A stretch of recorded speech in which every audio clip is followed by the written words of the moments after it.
Oke, ketemu lagi sama gua di Seribu Roti. Nama gua Dani Sulistiono. Lo kalau mau cari YouTube channel gua di Seribu Roti, lo juga bisa cari yang lain. Kalau di GoFood juga ada Seribu Roti. Gua baru habis ganti nama Seribu Roti, koma nasi uduk dan lain sebagainya. Gue juga masih trial bagaimana cara search engine yang di dalam apps itu bekerja karena sampai hari ini gue belum melihat traffic yang signifikan di apps tersebut. Jadi balik lagi ke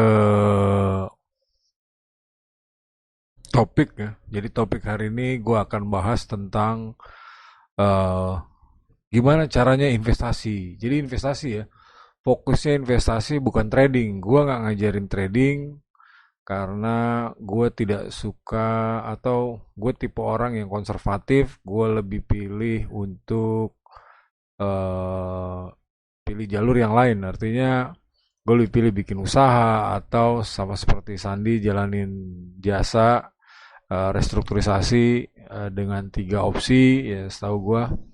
Jadi kalau lu nggak megang duit, lu minta harga jasa total seperti uangnya aja. Jadi uang aja. Kalau lu udah mulai ada duit, uang plus saham. Kalau lu megang duit sekalian, lu tawarinya saham doang. Sehingga begitu IPO ya duit lu eh, bisa jadi cukup banyak. Caranya gitu gitu. Balik lagi ke soal saham. Kenapa gue jelasin saham? Karena pertama mungkin lu udah nonton di video-video gue sebelumnya bahwa kalau currency itu kan berhubungan sama negara yang menurut gue nggak bisa dikontrol.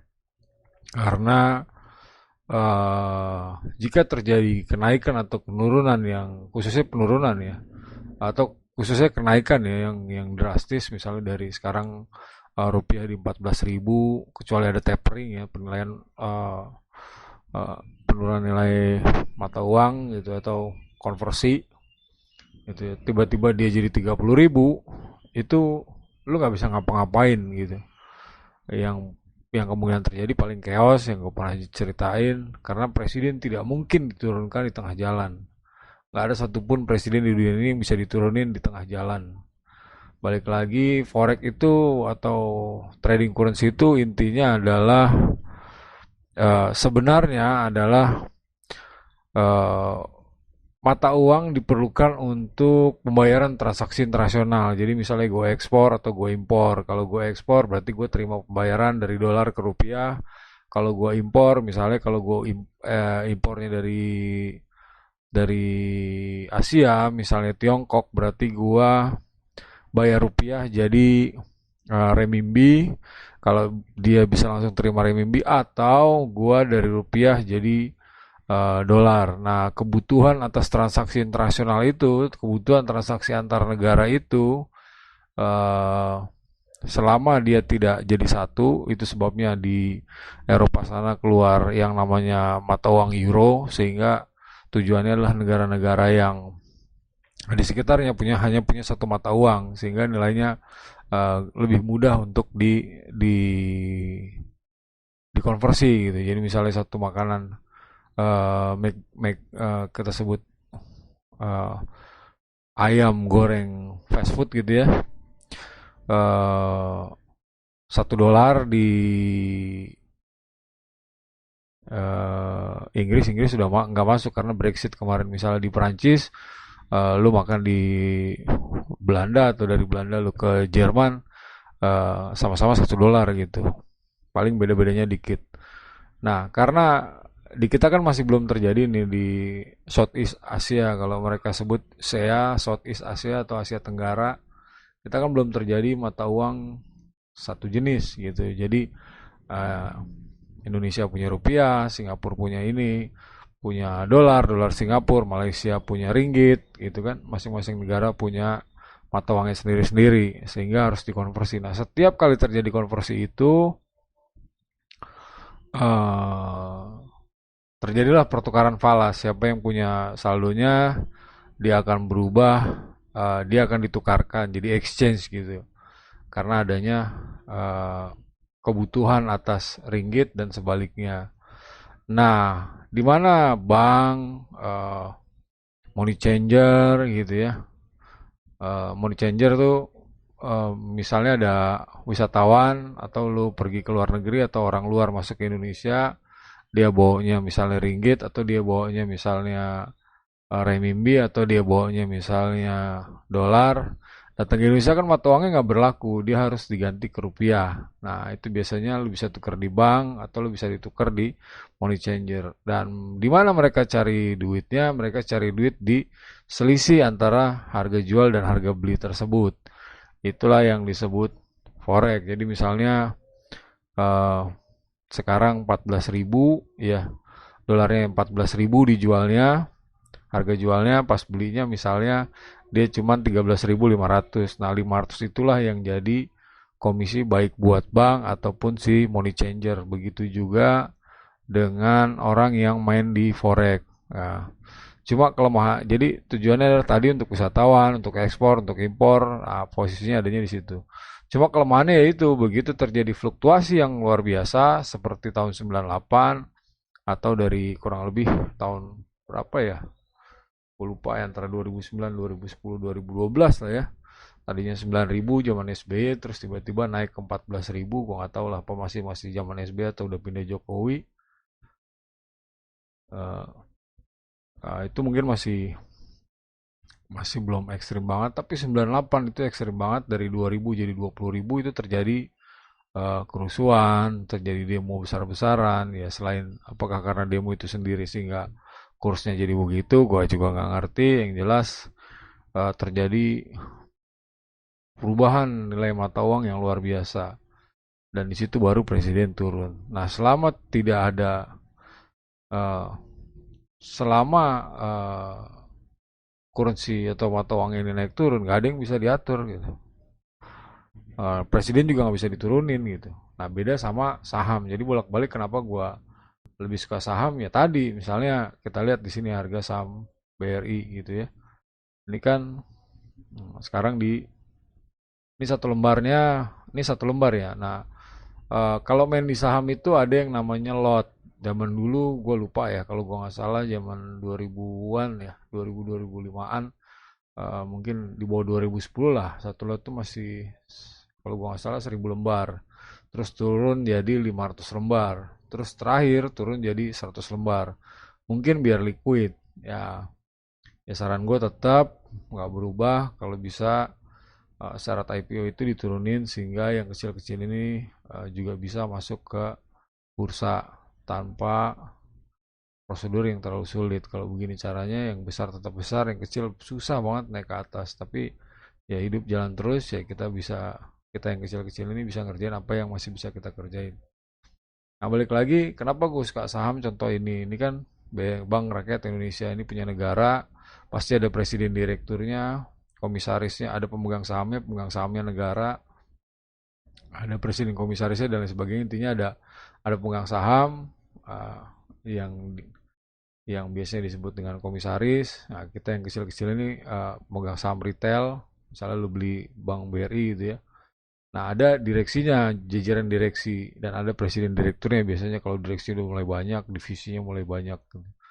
Nah, apa bedanya saham dengan forex? Ya balik lagi, karena ini PT gitu ya, perusahaan terbatas. Kalau terbuka itu berarti dia udah listing, ini kan dia punya laporan keuangan dan lain sebagainya.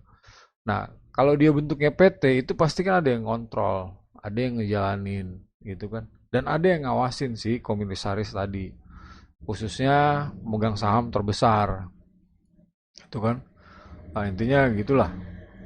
Nah, eh, kalau terjadi penurunan yang drastis misalnya dari 4.000 jadi 2.000 gitu ya, itu kemungkinannya ada yang namanya RUPS, Rapat Umum Pemegang Saham. Nah, kalau tiba-tiba terjadi kenaikan atau khususnya penurunan yang luar biasa, maka penurunan atau penaikan lah, teman biasanya penurunan yang luar biasa, ada kemungkinan pemegang saham yang besar-besar ini melakukan RUPS ditambah LB, rapat umum pemegang saham luar biasa. Biasanya tinggal dipanggil nih presiden direkturnya, lu bisa ngerubah apa enggak? Kalau enggak gue ganti, dalam tanda kutip dipecat lah kalau bahasa kasar kan. Kalau bahasa halus ya di off kan atau di non job. Itu sebabnya gue lebih pilih saham karena ada orang yang bisa ditunjuk, bisa dirubah dan bisa merubah itu. Jadi ada yang mengawasi, ada yang bisa merubah, eh, dan ada yang melaksanakan. Beda sama forex tadi, lu nggak bisa kontrol apa-apa. Presiden nggak bisa lo kontrol, presiden nggak bisa diturunin. Gitu kan. Lu mau megang siapa? DPR? Wah, orangnya banyak gitu. Lu mau pegang siapa? Itu kan. Presiden nggak bisa diapain. Lu baca undang-undangnya nggak ada. Sebut satu negara yang bisa bisa nurunin presiden tanpa adanya gejolak. Nah, jadi balik lagi kalau ininya turun, presiden direkturnya dipanggil biasanya. Lu bisa apa namanya? Benerin apa enggak gitu. Nah, terus gimana sih kalau lu main investasi bukan trading ya? Bukan trading balik lagi. Gue lebih suka mungkin bahasa dalam tanda kutip kemarin nyebutnya namanya nabung saham lah. Ya, kecuali lu emang punya niat spekulasi tinggi. Kalau gue nggak pengen pusing ngeliat grafik-grafik begini. Kalau gue cukup lihat gampang ya karena gue mungkin usianya sudah 40 atau yang kalau lu yang denger lebih dari umur gue, lu sudah ngerasain beberapa periode sebelumnya walaupun bursa efek Indonesia gue lupa listingnya mulai aktifnya mulai kapan. Kalau Tiongkok kan aktif lagi sekitar tahun 1992 yang kita kalah jauh gitu eh, dengan Tiongkok. Dia baru buka lagi 92 tapi sekarang pertumbuhannya di bursa juga sudah cukup besar. Bahkan pernah terjadi kekacauan saking orang selalu berpikir bahwa bursa jauh lebih menguntungkan daripada tabungan, daripada usaha, daripada yang lain-lain gitu. Sehingga banyak orang yang menggadaikan rumah, melakukan pinjaman, lalu duitnya dipakai buat spekulasi di bursa. Hasilnya apa? Hasilnya 1.000 triliun hilang dalam satu malam. 1.000 triliun itu kurang lebih sekitar sama seperti GDP-nya Kanada kalau gua nggak salah, yang pernah gue baca ya. Jadi balik lagi yang tadi, kalau gua lebih cenderung untuk nabung. Gua nggak suka ngeliatin yang begini. Gitu ya, tiap hari gini ini bikin pusing buat gua. Kenapa? Karena duit gue kecil gitu. Kalau gede, ya gue juga nggak pengen juga ngeliatin yang gini. Gue bikin aja perusahaan terus gue IPO. Tunjuk satu direksi, tunjuk satu presiden komisaris. Kalau gue pemegang saham terbesar, simple. Orang kalau punya duit itu simple aja. Tunjuk presiden direkturnya, lu selaku pemegang saham terbesar, minta diwakilin sama presiden komisaris dan komisaris lainnya. Bahkan lu bisa tunjuk satu komisaris independen untuk ngawasin itu. Kurang enak apa? Laporan keuangan dijagain, ada akuntan publik, The Big Four, dulu The Big Four, ada KPMG, ada Ernst Young, nah, ada Deloitte gitu kan, yang gede-gede lah, yang kecil-kecil, yang sudah ternama di Indonesia juga ada, cuma gue belum terlalu hafal, yang gue tahu yang gede-gede ya tadi. Jadi kalau lu punya duit gampang, lu tunjuk presiden direktur, lu kasih presiden komisaris buat mewakili pemegang saham, ada kasih lagi komisaris independen, masih dijagain lagi laporan keuangannya lewat auditor publik kayak tadi uh, Ernst Young, EY mereka nyebutnya, ada Deloitte, ada KPMG ya di antara tiga itu. Belum lagi nanti ada di sini ada uh, yang dari bursa sendiri, ini belum sampai ke presiden segala, belum ke BI segala, seperti yang terjadi di Amerika kemarin waktu terjadi uh, kegilaan di bursa yang menyebabkan hedge fund atau pemilik dana terbesar, yang bukan terbesar, yang gede-gede itu hilang 1.000 triliun ke investor retail. Ya, itu baru sampai Janet Yellen tuh yang kasarnya kalau di Indonesia, Bank Indonesia lah. Kalau zaman dulu kan Darmin Nasution, gue nggak tahu kalau sekarang lupa sih. Dulu Agus uh, Martowardoyo ya, lupa gue. Pokoknya ya gubernurnya Janet Yellen tuh salah satu tokoh lah di Amerika. sampai turun tangan gitu. Artinya orang punya duit tuh banyak banget fasilitasnya. Udah bunganya murah, ya kan? Perusahaannya diawasin sama presiden komisaris, masih kurang kasih komisaris independen. Ada presiden direkturnya yang ngejalanin. Laporan keuangannya dijagain sama the big four. Eh, Gampangnya terus ada lagi tadi dari bursanya misalnya nih IDX kalau di Indonesia, kalau di luar mungkin eh, ISX atau ASX gitu kan, atau kalau di Amerika kan banyak banget ya, kurang lebih sekitar ada 16 bursanya, ada Nasdaq, ada eh, lupa gue namanya, ntar kita lihat lah, pokoknya ada beberapa bursa di sana. Eh, Ya masih dijagain itu. Nanti ada, kalau mau IP kan ada namanya penjamin emisi, itu banyak lah regulasinya gitu. Itu belum nanti sampai ke, kalau di Indonesia Bank Sentral ada BI-nya. Nah balik lagi, sehingga main di saham itu jauh lebih secure menurut gua, karena tadi berjenjang banyak sekali prosesnya. Begitu terjadi fraud kayak kemarin yang sempat terjadi di VW, pernah juga di Enron gitu kan, ya wassalam gitu kan, kantor akuntan publiknya bermasalah, perusahaannya bermasalah, ya sudah, reputasi si akuntan publik juga hancur dalam sekejap. Nah balik lagi, artinya yang jagain banyak gitu, banyak banget gitu. Nah terus gimana caranya investasi di saham, eh, dalam tanda kutip, tanpa harus belajar gitu ya. Orang ngomong analisa fundamental, gue bilang bullshit gitu kan. Kenapa bullshit? Ya lu bisa lihat kayak, ya terlalu banyak lah. Contoh kayak kemarin Bukalapak lah ya kan. Rugi hampir 7 triliun oversubscribe. Lu lihat Grab rugi 105 triliun juga masih naik juga. Lu lihat Uber, perusahaan nggak pernah untung gitu kan. Lu mau pakai analisa fundamental di mana gitu kan. Terus contoh kalau yang bahkan belum listing tapi dibeli, contoh kayak WhatsApp kan. Penghasilan nggak ada, tiba-tiba dibeli sama Facebook 19 miliar dolar. Gitu kan, lu mau nganalisa pakai apa? Nggak ada yang masuk gitu. Eh, kayak kayak gitu loh. Jadi terus pernah juga gue tulis artikel waktu itu soal ada tombol tapi nilainya sudah triliunan gitu. Belum WeWork, belum kasus Theranos ya, yang sampai 47 miliar dolar gitu kan. Karena valuasi sebelum IPO itu valuasi internal, terserah lu mau nyebutnya berapa, lu mau naikin, mau turunin, itu terserah. Jadi setiap kali raising fund itu yang nentuin masih internal. Beda sama kalau udah di bursa udah ngelis begini nih. Memang tetap ada bandar, tapi kita yang kecil-kecil ini bisa mempengaruhi. Ya contohnya yang kemarin waktu terjadi kasus di Amerika kemarin. Itu eh gue lupa namanya ya.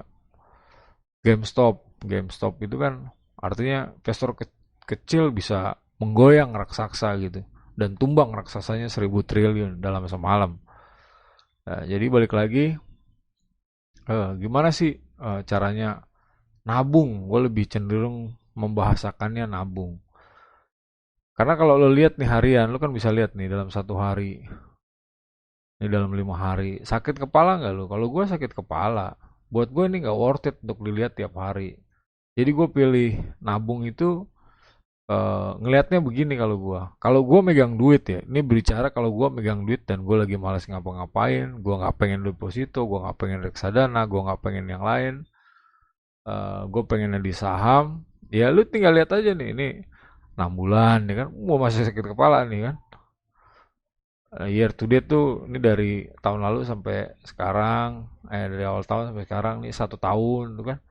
Kan stres lu ngeliatin begini nih. Kalau gue sih stres, ngapain gue nungguin, dengan gue jualan roti. Tapi kalau lu udah mulai liatnya ya 5 tahun, ya kan? Dulu lu beli berapa nih? 2.000, ya kan? Setelah 5 tahun dia sekarang berapa? 4.200 tuh kan? Artinya naik 2.000 gitu. Tinggal berapa jumlah yang lu beli. Kalau lu nyimpennya 1 juta, berarti ini naik dari 2.000 jadi 4.000, ya berarti lu jadi 2 juta gitu kan? Nah, Nah, sekarang kalau lu dari misalnya dari 2008 lah ya. Ini 2000 berapa nih? 2005. 200 perak nih. Lu beli 2005 200 perak. Dua setengah lah, ini 250 perak. Lu simpan nih berapa tahun ya? Kalau 2005 ke 2020 aja 15 tahun. Terus lu simpan selama 17 tahun, ya kan? Sekarang lu punya berapa nih? Kita lihat aja yang per hari ini. Ya, jadi 40 kali lipat. 20 kali lipat. Kalau 10 kali lipat aja kan dia baru di 2.500. 20 kali lipat. Artinya kalau dulu lu beli waktu dia harganya masih 250 perak, kita sebutnya 200 lah ya, atau 300. 200 aja lah biar sepakat gampangnya. 200, 15 tahun kemudian dia jadi 4.000. Gitu kan, artinya waktu lu nyimpen dia 1 juta, 15 tahun kemudian dia jadi 20 juta gitu. Dan apa bedanya saham dengan yang lain? Gitu kan, yang gue suka bilang exit dan IPO, dia liquid gitu. Lu mau jual kapan aja bisa gitu. Cuman kalau lu sabar ya kan, dan lu ngerasa nggak perlu, dan ini tabungan misalnya buat anak lu atau buat lu buat pensiun, ini luar biasa gitu karena pengalinya 20. Inilah bedanya orang Indonesia, Singapura, gua nggak tahu Jepang ya, Korea mungkin, tapi gua rasa Jepang juga sudah terbiasa. eh Amerika, kalau Inggris juga sektor finansialnya kuat, tapi gue nggak tahu apakah sekuat dan se ekstrim Amerika. Tiongkok sekarang sudah mulai luar biasa, pertumbuhan orang yang main di bursa juga luar biasa gitu. Bahkan perusahaan yang IPO juga makin banyak. Ya kita berharap di Indonesia makin banyak dengan standar yang diturunkan, terus ada orang yang lebih rasional, lebih banyak exit gitu sehingga bisa bisa bantu yang kecil-kecilin naik lebih cepat gitu. Artinya orang yang naruh duit, kalau dia sudah exit ya, kayak venture capital itu kan, atau angel investor itu kan berharapnya exit. Dan kalau menurut gua nggak usah lah jadi unicorn gitu. Sehingga orang, oh gue punya usaha, ketemu modal, abis itu kita exit gitu. Duit lu udah liquid, duit gua, mimpi gua untuk bangun usaha bisa lebih besar lagi bisa tercapai gitu. Jadi win-win solution, itu baru win-win solution. Kalau win-lose, ya lu kasih gua duit gantung, gua suruh ngembangin itu setengah mati ya kan, tapi gue nggak bisa exit nih karena syaratnya nggak cukup. Gue mau jual perusahaannya nyarinya juga masih belum banyak gitu di Indonesia gitu. Artinya eh, bedanya saham sama lu beli tanah. eh, Tanah kalau nggak lu fungsiin, nggak lu jadiin kontrakan, dan kontrakannya tidak menghasilkan lebih besar daripada modal yang lu keluarin buat beli aset tersebut. Dan gue juga nggak nyari untuk beli tanah karena lu bikin inflasi lebih tinggi dan bikin banyak orang jauh lebih susah untuk punya rumah. Ya lu punya rumah satu gitu ya sudah, gue rasa sudah cukup, lu bisa buat hidup. Eh, Nggak usah terlalu banyak investasi karena banyak orang yang masih belum punya eh, aset tersebut. Dia lepas dari salah, dia ngelola keuangan enggak, kita lepas dari unsur itu, kita berikan kesempatan pada yang lain, termasuk negara juga harus bantu untuk proses itu sehingga inflasi nggak gede gitu. Contohnya kayak di Brunei kemarin kan, karena eh, tanah beli tanah beli rumah nggak dipajakin ya harganya nggak naik gitu kan. Yang bikin salah satu yang bikin eh, kenapa rumah naik, gue kasih logikanya gini: lu beli misalnya rumah eh, atau tanah 50 juta ya kan, lu kena pajak misalnya 10%, jadi 55 juta ya kan nggak mungkin begitu lu mau jual, lu jual di 50 juta lah, ya pajaknya siapa yang nanggung? Masa lu yang nanggung? Lu pasti nggak mau. Orang, bukan cuma orang Indonesia, semua orang di seluruh dunia mana ada yang mau rugi sih. Akhirnya lu jual lagi di 55. Begitu lu jual di 55, lu kena pajak lagi 10%. Jadi harganya 60 juta. Itu baru satu. Belum lagi dari IMB. Jadi IMB itu misalnya gini. Kayak properti, lu bikin satu komplek gitu ya. Nah, ini kalau nggak ada unsur negara di dalamnya. Misalnya ada 10.000 meter gitu kan. Nah IMB yang diizinin, contoh misalnya di daerah resapan air, misalnya di Bogor gitu ya. Ada satu komplek yang misalnya dari 10.000 itu yang boleh dibangun cuma 40%. Lu bayangin, lu beli tanahnya 1 juta kali 10.000 udah 10 miliar, yang bisa lu bangun cuma 4.000. Artinya cuma 4 miliar. Nah yang 6 miliar kemana? Itu kan buat fasum, tetap buat resapan dan lain sebagainya. Akhirnya itu dibebanin ke tanah yang tadi hanya bisa dibangun. Itu belum pajaknya. Itu belum bunga banknya. Itulah yang bikin beberapa di antara yang bikin harga properti itu naik. Jadi bukan hanya karena oh tempatnya enggak juga gitu. Karena biayanya tadi sudah naik gitu kan. Dari tanah, sebagian tanah tidak bisa dipakai, akhirnya dibebankan tanah yang bisa jadi rumah. Belum lagi waktu dijual beli ada yang namanya AJB, BPATB dan lain sebagainya lah. Gue belum pernah transaksi jadi gue kurang tahu persis itu sampai berapa persen ngabisin. Belum pajaknya, belum lagi kalau lu nyicil, bahkan yang kemarin dalam tanda kutip gue sempet kritisi, ada bankir ya, oknum lah ya kan, dengan bangganya nyebut bahwa sekarang bisa nyicil 30 tahun, dan gue bilang itu gila kalau 30 tahun tuh bukan sebuah kebanggaan. Karena dia lulus umur 25, dia nyicil harus sampai umur 55. Pensiun dia baru lunas. Kebayang kan? 30 tahun, berarti ada yang salah di situ. Ya tadi kita nggak bisa compare dengan Brunei yang eh, nggak ada pajaknya gitu, sehingga inflasinya jauh lebih kecil. Balik lagi ke saham, ya begitu lu tadi beli, ya kan, duit itu mati gitu kan. Lu mau jual lagi juga nggak gampang, apalagi properti dengan angka tertentu.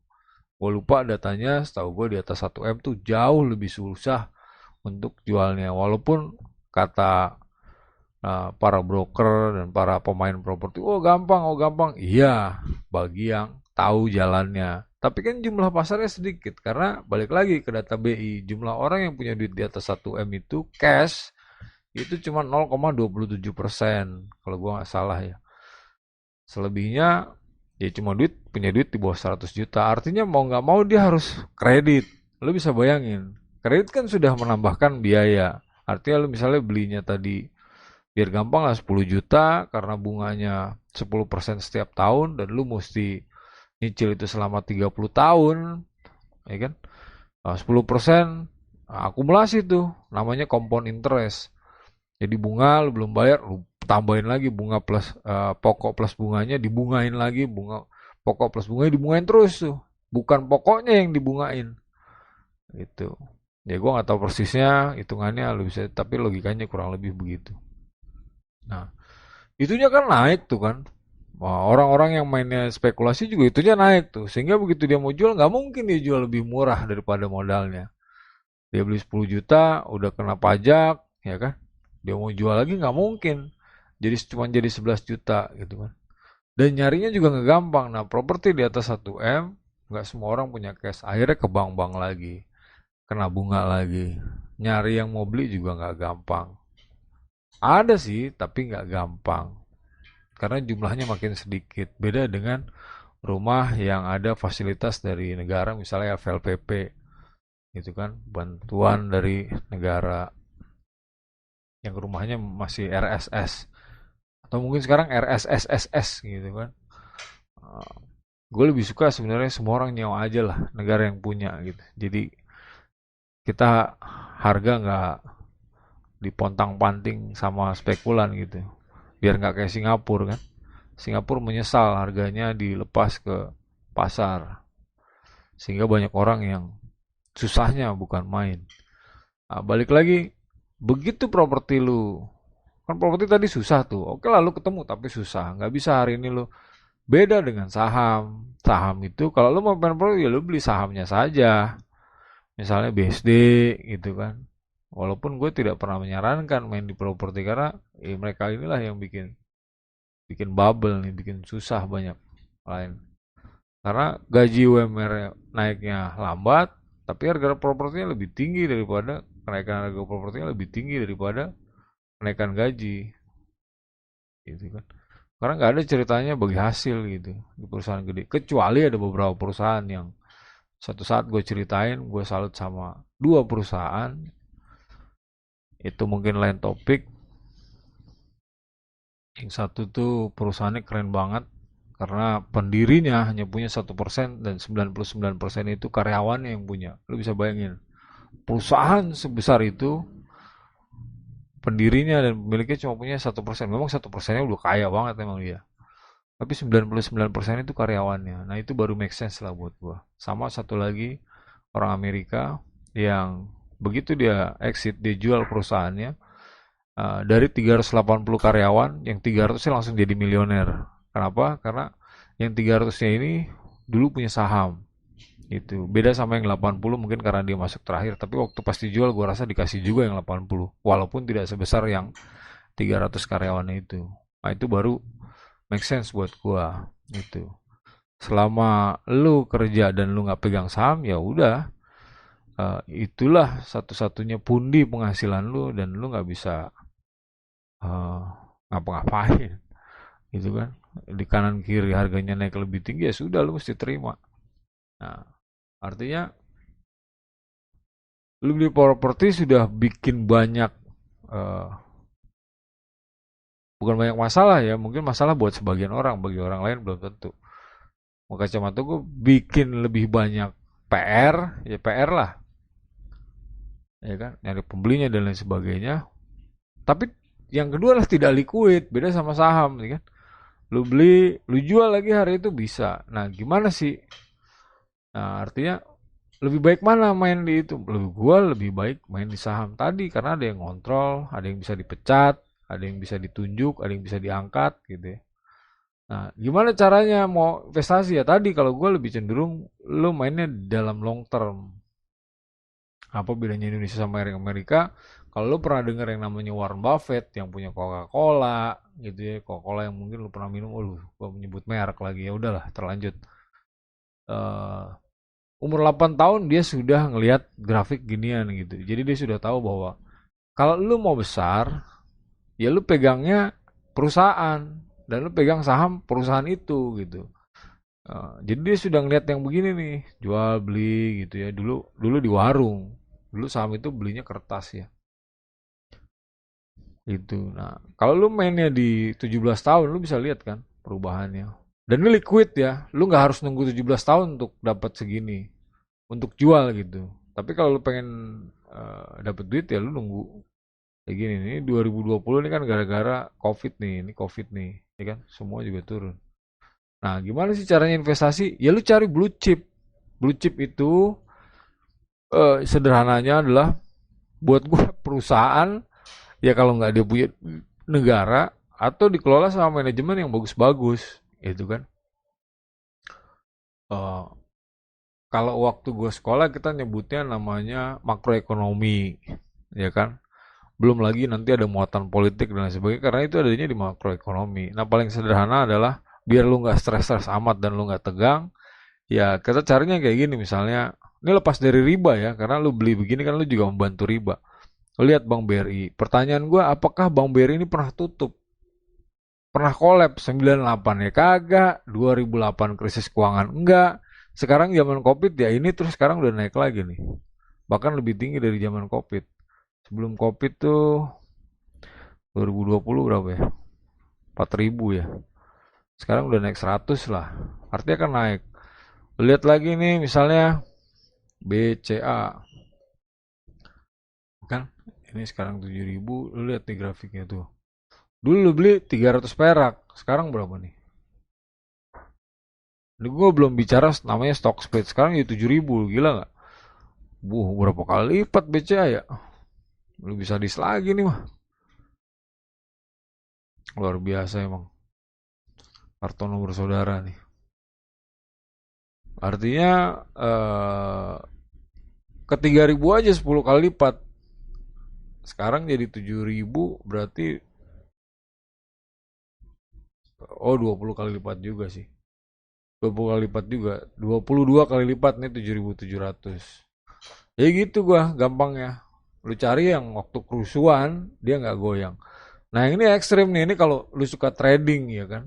Gue sih nggak nyaranin. Akhirnya kenapa gue begini karena gara-gara tadi malam gue juga lagi ngobrol sama ya kebetulan kalau di lingkungan saat ini posisi dia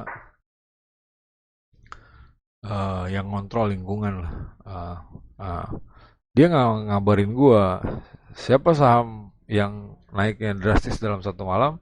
Ini itu kemarin 30 eh, 500, artinya ada 150 perak dalam satu malam. Kalau lu naruh eh, duit berarti ada kenaikan Rp150.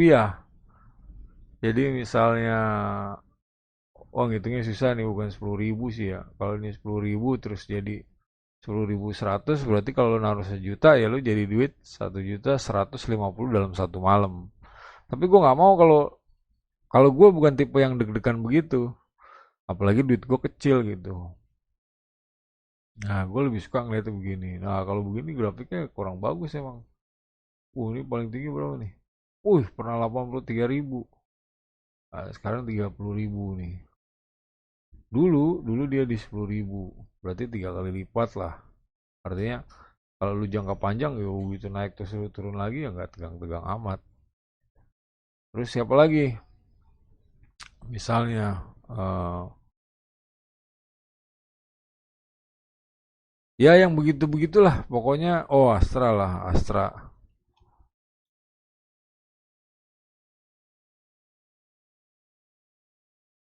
Astra internasionalnya coba lihat. Ini 5.500, lo lihat. Dari 900 jadi 5.000, berarti 5 kali lipatnya ya selama 15 tahun. Artinya kalau lu pernah nyimpan 10 juta ya jadi 50 juta. Sekarang duit lu itu gampangnya gitu.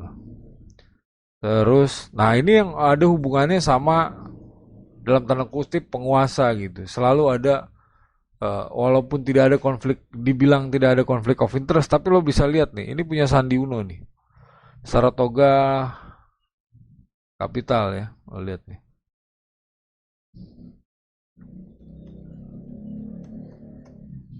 Lihat ya, Saratoga ini punya Sandi nih.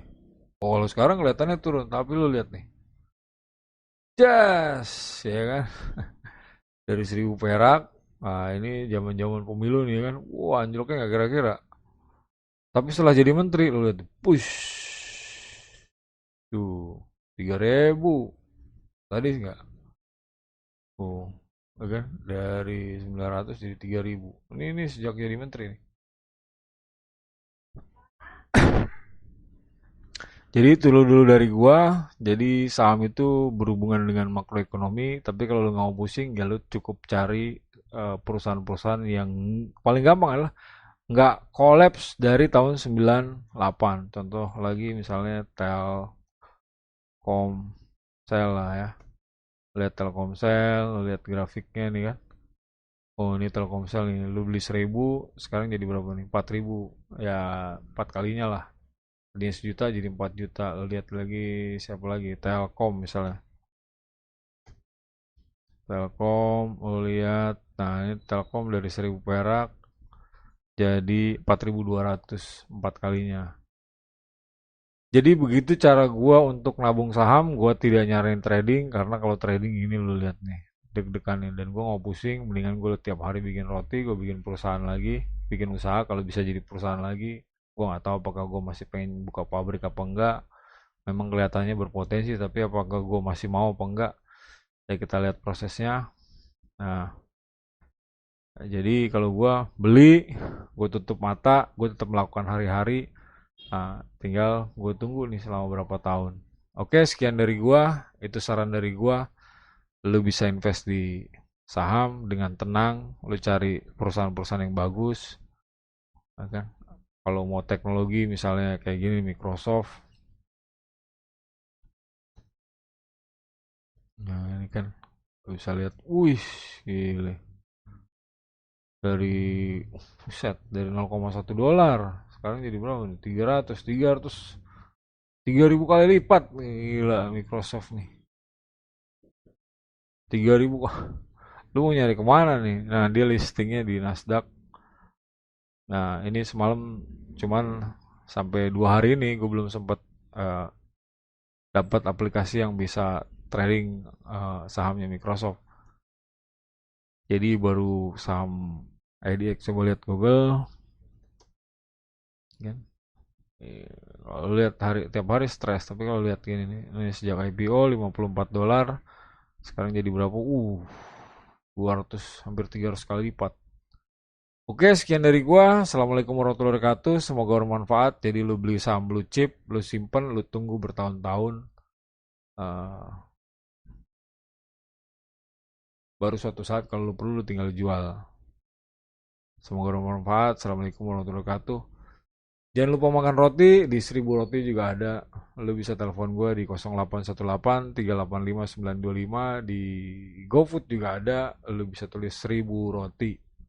Dan kalau lu nggak ketemu eh, toko gue, lu bisa tulis di kolom di bawah. Nanti biar gue benerin toko gue. Sampai jumpa lagi di video gue selanjutnya. Assalamualaikum warahmatullahi wabarakatuh.